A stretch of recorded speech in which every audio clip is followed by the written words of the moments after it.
পহেলা বৈশাখের মেলা থেকে বুন্দিয়া খায়নি এমন লোক খুঁজে পাওয়া খুবই মুশকিল। যারা আমরা গ্রামে বড় হয়েছি, বিশেষ করে মফস্বল শহর বা গ্রামে, পহেলা বৈশাখের দিন বিকেলবেলা সব জায়গাতেই মেলা হতো।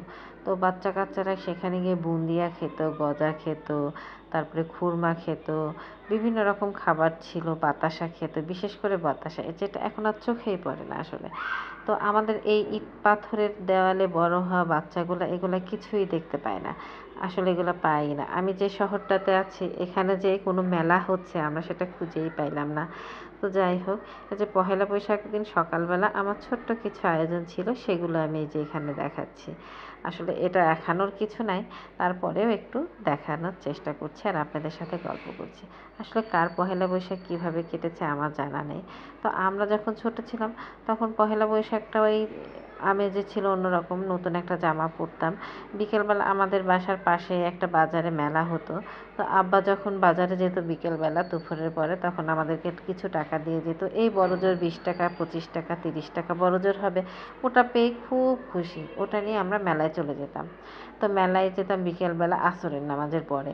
তো বড় বোনরা থাকতো, ভাইয়ারা থাকতো, তাদের সাথে আমরা যারা ছোট ছিলাম তারা যেতাম। তো ওখানে হারিয়ে যাওয়ারও তেমন কিছু ছিল না, চেনা জায়গায় ছিল। তো রাস্তার দুই পাড় দিয়ে মেলা হতো। তো মেলায় যাওয়ার পরে ওখানে আমরা যে কেনাকাটাগুলো করতাম সেটা হচ্ছে মাটির হাঁড়ি, পাতিল, কড়াই, মাটির পুতুল। এত আনন্দ নিয়ে এগুলো কিনতাম আর এত দাম আদর করতাম। তখন ওগুলোর দাম ছিল কেমন জানেন, 1 টাকা, বড়জোর 2 টাকা। মাটির কলসের দাম একটু বেশি ছিল, আর মাটির ঝাঁঝরা যেটা দেয় মুড়ি ভাজতো, এরকম টাইপের। এবং কিছু খাবারও আমরা কিনে নিয়ে আসতাম। তো বিকেলবেলা যখন আমরা এগুলো মেলায় যেতাম সবাই মিলে, তো প্রতিবার মেলায় কিন্তু একটা ঘটনা সব সময় ঘটে থাকতো। সেটা হচ্ছে মেলা শেষের দিকে না, সন্ধ্যার দিকে কালবৈশাখী ঝড় হতো। কিন্তু এই যে এবার চলে গেল কতদিন, বৈশাখ মাসের একটা দিনও কিন্তু ঝড় হলো না। হয়েছে একটু বৃষ্টি, কিন্তু সেরকম করে কোনো ঝড়ই হয় নাই।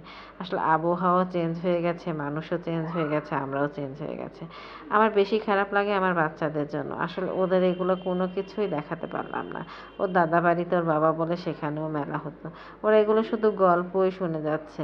আর এখন যে মেলা আর্টিফিশিয়াল, আসলে মার্কেটে যাওয়া আর মেলায় যাওয়া একই কথা। কিন্তু পহেলা বৈশাখের যে মেলাটা ছিল সেটা আমরা যেটা ছোটোকালে দেখতাম, বললাম না যে ম্যাক্সিমামই হচ্ছে মাটির জিনিস আসতো।